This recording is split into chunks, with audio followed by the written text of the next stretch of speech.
Puji Tuhan saudara, kembali kita bertemu dalam hadirat Tuhan. Kita patut bersyukur kalau hari ini kembali kita bersama-sama bisa menyembah Tuhan. Bahkan kita bisa mendengarkan firman Tuhan yang akan mengubahkan setiap kita. Selalu ingat saudara, walaupun kita lakukan hal ini secara online, tetapi hadirat Tuhan tidak bisa dibatasi oleh dimensi apapun. Saat ini kita menggunakan teknologi yang ada untuk kita bersama-sama belajar pengenalan kita kepada Tuhan, dan hadirat Tuhan itu sungguh nyata di tengah-tengah setiap kita. Hari ini kami akan berbicara tentang perspektif saudara, atau dalam bahasa yang mudah dipahaminya, perspektif adalah sudut pandang. Kalau berbicara tentang perspektif atau sudut pandang saudara, saya percaya setiap kita pasti memiliki sudut pandang yang berbeda-beda. Sudut pandang saya belum tentu sama dengan sudut pandang saudara. Begitu pula sudut pandang saudara belum tentu sama dengan yang lainnya. Bahkan suami istri pun mungkin memiliki sudut pandang yang berbeda. Jika saya menyebutkan satu makanan saudara, misalnya es krim, ice cream saudara, pasti yang ada di benak pikiran kita berbeda-beda. Ada saudara mungkin yang berpikir pada waktu mendengar kata ice cream itu manis, sesuatu yang manis. Ada juga saudara yang mungkin berpikir, wah ini gula, bisa menyebabkan penyakit gula, diabetes. Tapi ada juga saudara yang mungkin mendengar kata ice cream begitu antusias karena itu adalah makanan yang saudara senangi. Bisa membuat hati saudara menjadi happy, gembira karena rasa manis dan dinginnya saudara. Setiap kita pasti memiliki sudut pandang yang berbeda. Bukan hanya tentang ice cream saja saudara, tapi hal lain pun kita memiliki pandangan yang berbeda. Kita mau belajar bersama-sama dari Alkitab. Pada waktu saudara, Tuhan Yesus ada di dalam bumi ini bersama dengan murid-muridnya. Nah, ini juga terjadi suatu pemahaman, suatu perspektif yang berbeda antara Yesus dengan murid-muridnya, yaitu memandang kehidupan ini, memandang pelayanan yang ada yang Tuhan Yesus lakukan saat itu, ini bisa berbeda saudara. Matius 16 dimulai dari ayat yang ke-21. Sejak waktu itu Yesus mulai menyatakan kepada murid-muridnya bahwa ia harus pergi ke Yerusalem dan menanggung banyak penderitaan dari pihak tua-tua, imam-imam kepala dan ahli-ahli Taurat, lalu dibunuh dan dibangkitkan pada hari ketiga. Tetapi Petrus menarik Yesus ke samping dan menegur dia. Katanya, "Tuhan, kiranya Allah menjauhkan hal itu sekali-kali takkan menimpa engkau." Maka Yesus berpaling dan berkata kepada Petrus, "Enyahlah iblis, engkau suatu batu sandungan bagiku, sebab engkau bukan memikirkan apa yang dipikirkan Allah, melainkan apa yang dipikirkan manusia." Lalu Yesus berkata kepada murid-muridnya, "Setiap orang yang mau mengikut aku, ia harus menyangkal dirinya, memikul salibnya, dan mengikut aku." Saudara, ini menarik sekali. Saat itu Yesus sedang menceritakan hal-hal apa saja yang akan terjadi ke depannya terhadap diri dia dan terhadap pengikut-pengikutnya itu, murid-muridnya itu saudara. Seharusnya sebagai murid-murid yang benar-benar sudah mengenal Yesus adalah Tuhan, Yesus adalah Guru yang agung, maka harusnya mereka mempercayai apa yang Yesus ceritakan. Tetapi saudara, di ayat yang ke-22 menarik sekali. Ternyata pada waktu Yesus menceritakan bahwa dirinya harus mengalami berbagai macam penderitaan hingga harus dibunuh, dan setelah itu dia akan dibangkitkan untuk menggenapi rencana Allah. Menarik sekali. Ternyata Petrus memiliki pandangan yang berbeda. Bahkan ia sampai menegur Yesus, dikatakan, "Tuhan, sekali-kali hal ini tidak akan terjadi terhadap engkau." Dan saat itu juga Yesus langsung menegur Petrus. Dikatakan sangat keras sekali saudara, "Enyahlah, hai iblis, engkau suatu batu sandungan bagiku." Mengapa Yesus bisa sampai berkata demikian kepada Petrus? Ternyata saudara, ada perbedaan sudut pandang, ada perbedaan perspektif saudara dari murid-murid Yesus kepada Yesus, memandang segala sesuatu yang sedang terjadi, memandang keberadaan Yesus itu sendiri di dalam dunia ini. Kalau kita mempelajari firman Tuhan, kita sudah tahu bahwa Yesus harus hadir dalam dunia ini untuk menyelamatkan setiap kita, bahkan untuk menggenapi rancangan Bapa, mendamaikan hubungan kita dengan Bapa. Satu-satunya cara, ya Yesus memang harus disalib. Yesus harus menghadapi yang namanya maut. Tetapi saudara, maut tidak berkuasa atas kehidupan Yesus, karena di hari ketiga Yesus bangkit untuk menunjukkan kemenangannya terhadap maut saudara. Dan dari situlah keselamatan itu nyata bagi setiap kita. Jadi Yesus hadir dalam dunia ini memang harus mengalami yang namanya penderitaan, penyaliban, dicerca, dihina, habis-habisan. Yesus harus mengalami hal yang buruk. Tetapi saudara, cara pandang daripada murid-muridnya saat itu sungguh berbeda dengan Yesus. Karena ternyata murid-muridnya menaruh satu ekspektasi terhadap Yesus. Mereka berpikir bahwa hadirnya Yesus ke dalam dunia ini, dia adalah Mesias, maka dialah yang akan menjadi raja atas mereka, menjadi raja atas bangsa Yahudi untuk membebaskan mereka dari pemerintahan Romawi saudara.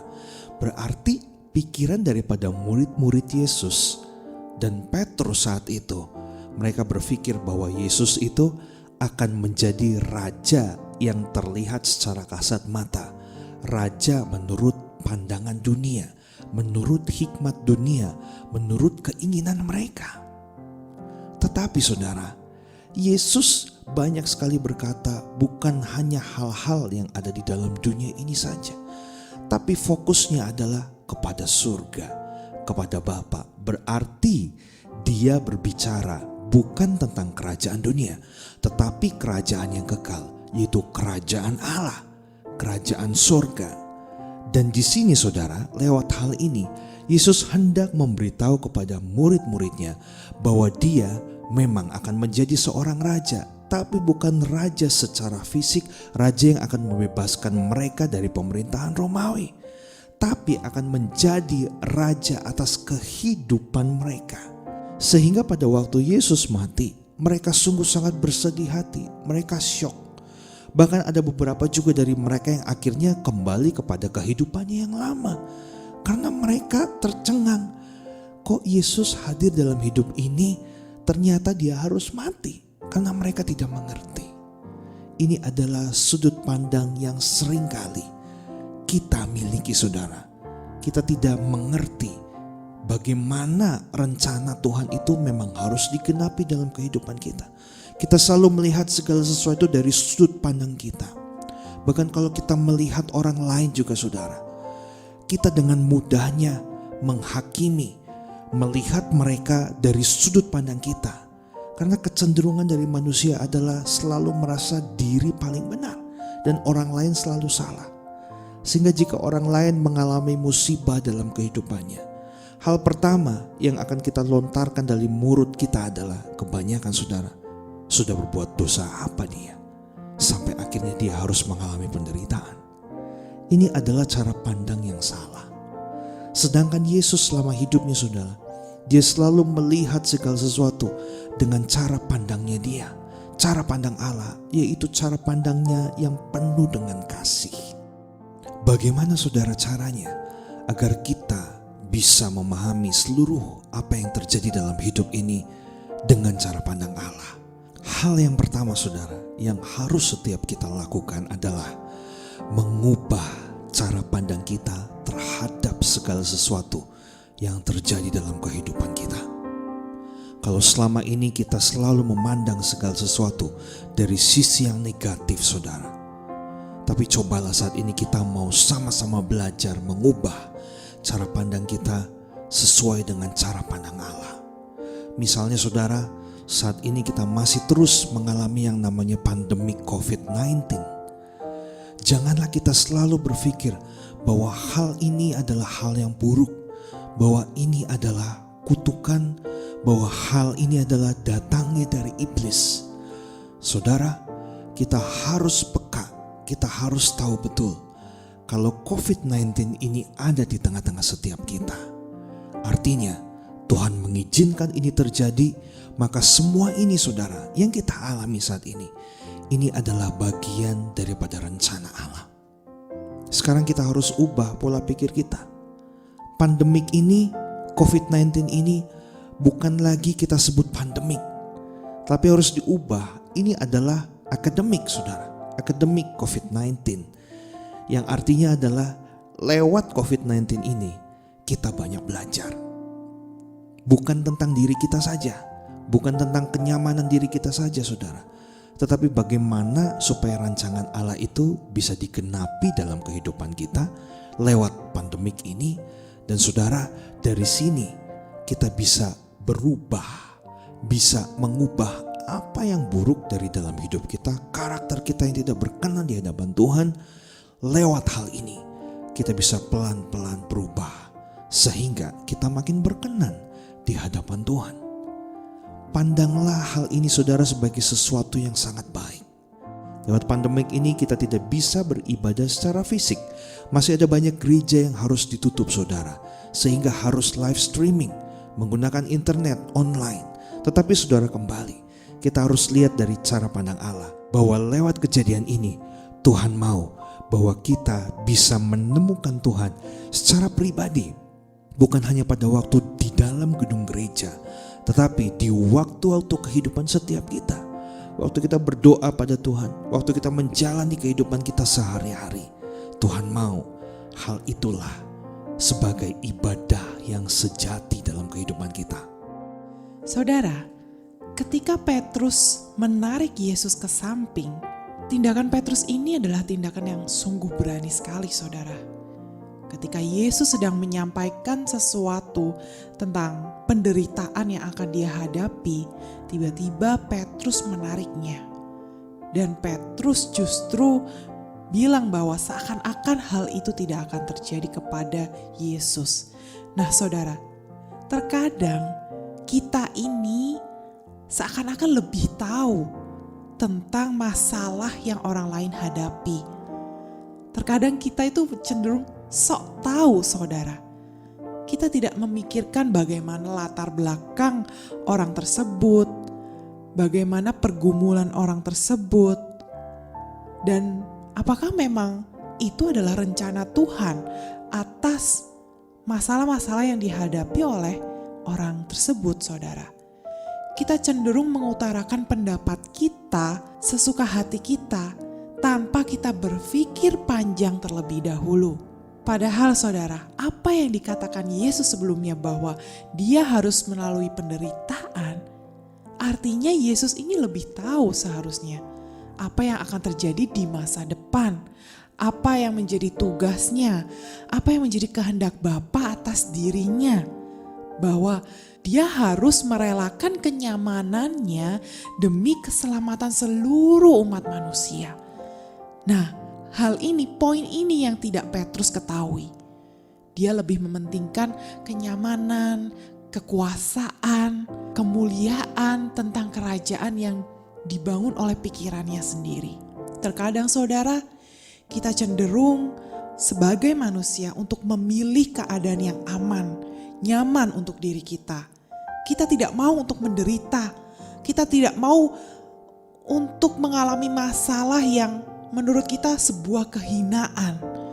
Tetapi di ayat selanjutnya Yesus berkata, barang siapa tidak menyangkal dirinya dan memikul salibnya, dia tidak dapat mengikut aku.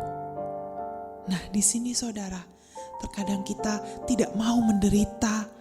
Kita tidak mau memikul salib kita masing-masing. Kita cenderung lari dari penderitaan. Kita cenderung untuk hidup nyaman. Kita cenderung untuk mau hidup kita dipuaskan kesenangannya. Itu yang harus kita sadari saudara. Ubah sudut pandang kita saat ini juga dengan sudut pandangnya Allah. Bahwa penderitaan itu baik untuk kita semua. Lewat penderitaan itu, iman kita menjadi tahan uji. Kita menjadi umat yang bertekun di dalam iman dan pengharapan, dan kita dapat memiliki kasih seperti Kristus, saudara. Setelah Petrus menegur Yesus, Yesus langsung berkata bahwa enyahlah iblis. Dia tahu bahwa itu datangnya dari iblis. Iblis memakai Petrus untuk mengintimidasi Yesus. Iblis ingin agar Yesus mengurungkan niatnya untuk menghadapi penderitaan tersebut. Iblis ingin agar ada rasa ketakutan di dalam Yesus sehingga Yesus tidak melakukan kehendak Bapa. Nah, sangat disayangkan saudara, Petrus dipakai oleh iblis untuk menyerang Yesus pada saat itu. Terkadang iblis memakai rekan-rekan, sahabat-sahabat kita, orang-orang terdekat kita untuk melemahkan iman kita, saudara. Tanpa kita sadari, terkadang kita diberi masukan, pendapat, sebaiknya kamu jangan ke kota itu. Nanti apa yang akan kamu lakukan di sana? Kamu tidak kenal siapa-siapa. Kamu mau tinggal di mana? Kamu mau makan apa di sana? Nah, terkadang justru nasihat-nasihat yang kelihatannya baik, kelihatannya bijaksana, itu tidak sesuai dengan kehendak Bapa, saudara. Kita harus jeli betul, kita harus memiliki hubungan yang dekat dengan Bapa, keintiman kita kepada Bapa, sehingga kita memiliki kepekaan apakah kata-kata tersebut datang dari iblis atau kata-kata tersebut adalah datang dari Bapa di surga. Iblis itu sangat licik, saudara. Dia bisa menyamar sebagai malaikat terang. Dia bisa memakai segala sesuatu kata-kata bijak, bahkan memakai firman itu sendiri, memutarbalikan firman supaya kita mengambil keputusan yang salah, supaya kita tidak menjalani kehidupan kita sesuai dengan apa yang Tuhan mau. Kebanyakan dari kita saat ini, saudara, pasti berdoa agar dijauhkan dari segala hal-hal yang buruk, malapetaka yang menimpa kita. Padahal saudara, jelas Kristus menyatakan bahwa kita harus mengikuti teladannya, yaitu kita harus bertahan di dalam penderitaan. Jadi saudara, setelah pikiran kita diubahkan, saya dan saudara pasti rindu bahwa doa kita juga diubahkan. Marilah saudara sekarang kita berdoa supaya Tuhan memberikan kita kekuatan agar kita dapat menghadapi penderitaan demi penderitaan. Justru saudara, penderitaan itu harus kita jalani, harus kita hadapi. Kita harus berjuang melalui iman kita, pengharapan kita, kasih kita. Bukan malah kita menghindari penderitaan itu. Justru dia menghadapi penderitaan itu sampai selesai, sampai tuntas tugas dia. Oleh sebab itu saudara, kita harus mengikuti teladan Yesus. Kita harus berjuang sampai akhir, sampai Yesus kembali menjemput kita semua dan didapati kita mendapatkan iman yang kuat, iman yang teguh kepada Yesus Kristus.